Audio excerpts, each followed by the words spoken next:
মানিকগঞ্জ সদর উপজেলার হাটিপাড়া ইউনিয়নের হাটিপাড়া গ্রামে পৈতৃক ভিটা দখলকে কেন্দ্র করে চাচা ভাতিজার মধ্যে বিরোধের ঘটনা ঘটেছে। এ ঘটনায় উভয় পক্ষের মধ্যে পাল্টাপাল্টি অভিযোগ উঠেছে। বিস্তারিত থাকছে ক্রাইম রিপোর্টার আসাদুজ্জামানের প্রতিবেদনে। অভিযোগকারী মোহাম্মদ মুসলিম উদ্দিন হাটিপাড়া গ্রামের বাসিন্দা ও ১ নং ওয়ার্ডের সদস্য। তিনি জানান, তার পিতা মৃত বাইনদিন ওরফে বানুর শতবর্ষী দলিলকৃত পৈতৃক ভিটা তারা ভাইয়েরা সমহারে বণ্টন করে দীর্ঘদিন ধরে ভোগ দখল করে আসছিলেন। তার দাবি, নির্বাচনের পরদিন তার ভাতিজা মোহাম্মদ শরীফুল ইসলাম বাবুল ভাড়াটে লোকজন নিয়ে তার বসতঘরের সামনের অংশ ও পারিবারিক কবরস্থানের জায়গা জোরপূর্বক দখল করেন। অভিযুক্তদের মধ্যে হাজরত সরাইং, নাইম সরাইং, বদু সরাইং, রফিকুল ইসলাম পিন্টু, বদর উদ্দিন, রুবনা গংসহ অজ্ঞাত আরও কয়েকজনের নাম উল্লেখ করেন তিনি। মুসলিম উদ্দিনের অভিযোগ, দীর্ঘদিন ধরে অবৈধ কাগজপত্র তৈরি করে তাদের দলিলভুক্ত জমি নিজেদের নামে রেকর্ড হয়েছে বলে দাবি করে আসছিলেন অভিযুক্তরা। এ বিষয়ে তিনি মানিকগঞ্জ আদালতে মামলা দায়ের করেন। মামলা বিচারাধীন থাকা অবস্থায় আদালতের নির্দেশ অমান্য করে রাজনৈতিক প্রভাব খাটিয়ে রাতের আধারে জমি দখল করা হয়েছে বলেও তিনি অভিযোগ করেন। তিনি আরও বলেন, বিষয়টি স্থানীয় গণ্যমান্য ব্যক্তি ও প্রশাসন অবগত থাকলেও প্রভাবশালী মহলের কারণে তিনি ন্যায় বিচার পাচ্ছেন না।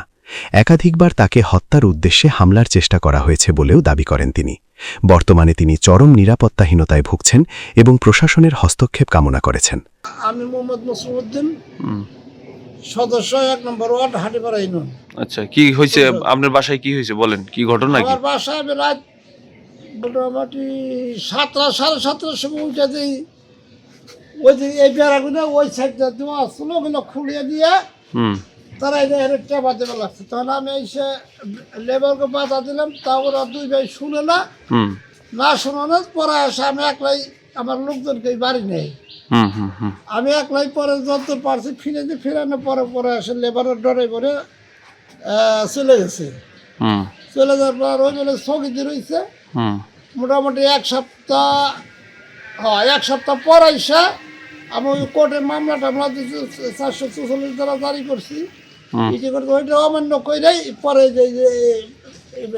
বেড়া দিছি। মানে আইন উপেক্ষা করে এটা করছে আর কি? হ্যাঁ বলেন। তারপরে বেড়া যাওয়ার পরে তখন আমি আর মানিকগঞ্জে গেছি। মানিকগঞ্জে যায় ওইটা যারা নোটিশ বাইর করে তারপরে ইটি করে ওকে আতাই না, সাথে সাথে না পৌঁছাইছে। কোটি দিবার বন্ধের 1-8 সপ্তাহ পরে তাও আগে দিয়ে পরে যে আমি সাথে সাথে বাইর করে নিয়েছি সোশ্যালের দ্বারা, তখন এই যে কাজ বাদ দিয়েছি। আচ্ছা, আপনাদের বাসার এটা তো একদম আপনার বাসার ভিতরে সামনে? আচ্ছা, এখানে উমরা কি জন্য আপনার এখানে আইসা বেড়া দিচ্ছে, কারণটা কি? কইতেছে তার এই জায়গা হলে 69 ডিসিমিল জায়গা। 69 ডিসিমিল জায়গার মধ্যে 40 সালে আমার বাপের নামে রেজিস্ট্রি করা, আর 19 হইল ওই বাপে 19 হইল উত্তর দিয়ে। আমার বাপে হলে মুরক্ষ, আমার ওই চাষাও মুরক্ষ। ওর বাপে হলে শিক্ষিত পাঠিয়েছিলাম। তখন আমি কইলাম যে তাহলে তোরা ই করবো আসো, দলিল নিচ্ছে, তোরা রেকর্ড নিচ্ছে, রেকর্ড সংশোধনের মামলা দিচ্ছি আমি।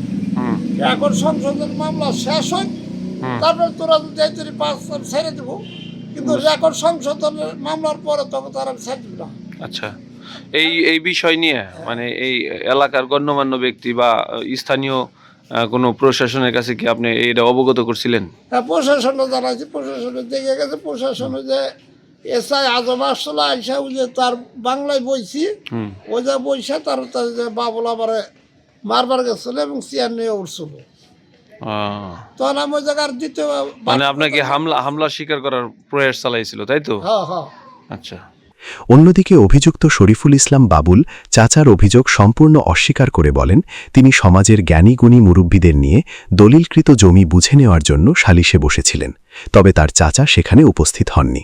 পরবর্তীতে গ্রামের লোকজন তার রেকর্ড ও দলিল অনুযায়ী জমি বুঝিয়ে দেন বলে দাবি করেন তিনি আরও জানান, তার চাচা পূর্বে তার বিরুদ্ধে ফৌজদারি মামলা করেছিলেন, যেখানে তিনি আদালতে ডিগ্রি পেয়েছেন।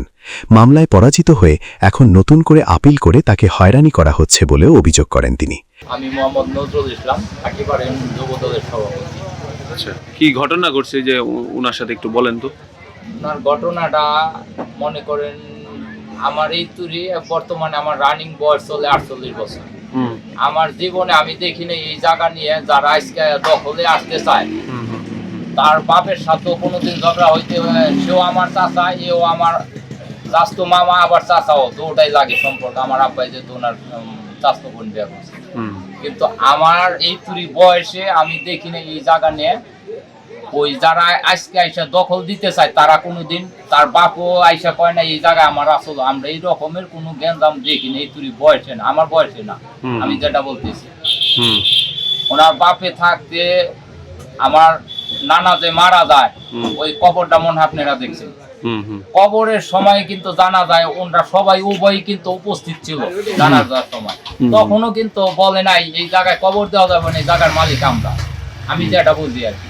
তাই আমি মীমাংসার স্বার্থে এবং আমরা যে একটা দলের সংগঠন হিসেবে এতদিন শুনি না, এখন আমাদের দল এইমাত্র একটু ইয়ের দিকে আসছে, যেমনি আমরা হইলে মানুষের বিচার করবো। এখন মানুষের যদি আমাদের বিচার করে তাইলে তো আমি মনে করি বিচারে আমাকে কোনো মূল্যায়ন রইল না, আমরা দলের থেকে ভালো কিছু করে দেখাইবার চাই। মীমাংসার স্বার্থে আমরা বলছিলাম যে যেমনি খাইবার লাগছে, আমিও যদি আপনার দুই হাত পাইবার যাই আমি ওই দখলে যাবো না। আবার আমার পাশের আমার চাস্তো ভাই যে আছে ওনাগো ওই জায়গায় সবাই জানে আমরা 9 ডিসমিল জায়গা পাই, আমি তাও সাইডে দিছি। আমি কইছি এমরা পাই 2 হাত, ওমরা পাই 10-12 হাত করে, সব সাইডে দিয়ে মীমাংসার স্বার্থে আমরা এককভাবে মুরব্বীরা যেমনি খাইবার লাগছে অমনি আমরা খাওয়ার জন্য আমি একটা প্রস্তাব দিয়েছিলাম মীমাংসার স্বার্থে আর কি, আমাদের নিজের সময়তে যাতে এই প্রতিহিংসামূলক কোনো রেশারেশি না থাকে, এর জন্য আমি এইরকম একটা নিয়ে এখন আমারও যেই উচিত কথা কইব তারাই দেখতে পারে না, সেই তাদের সত্য, এই কাহিনী। শরীফুল ইসলাম বলেন, আমি যদি দলিল অনুযায়ী আমার জায়গা পেয়ে থাকি তাহলে রাষ্ট্রের কাছে আবেদন আইনগতভাবে আমার প্রাপ্য জমি বুঝিয়ে দেয়া হোক এবং আমার বিরুদ্ধে ষড়যন্ত্রকারীদের দৃষ্টান্তমূলক শাস্তি দেয়া হোক। আমার নাম শরীফুল আলম বাবুল। পাওনান হাটিপাড়া ইউনিয়ন। কি করেন? আমি ঢাকা ব্যবসা করি। কি হয়েছে আপনার সাথে যে বাড়ি দখলের একটা বিষয় আপনার বিরুদ্ধে একটা অভিযোগ আছে? কি না, এটা তো বাড়ি দখল না, ওটা আমার পৈতৃক সম্পত্তি, আমার বাপ দাদার ভিটা ওটা, আমরা ওখানে বসবাস করি। ওই বাড়িতে আমার দাদার কবর, আমার দাদির কবর, আমার বাপের, আমার মার, আমার 2 ভাইয়ের কবর।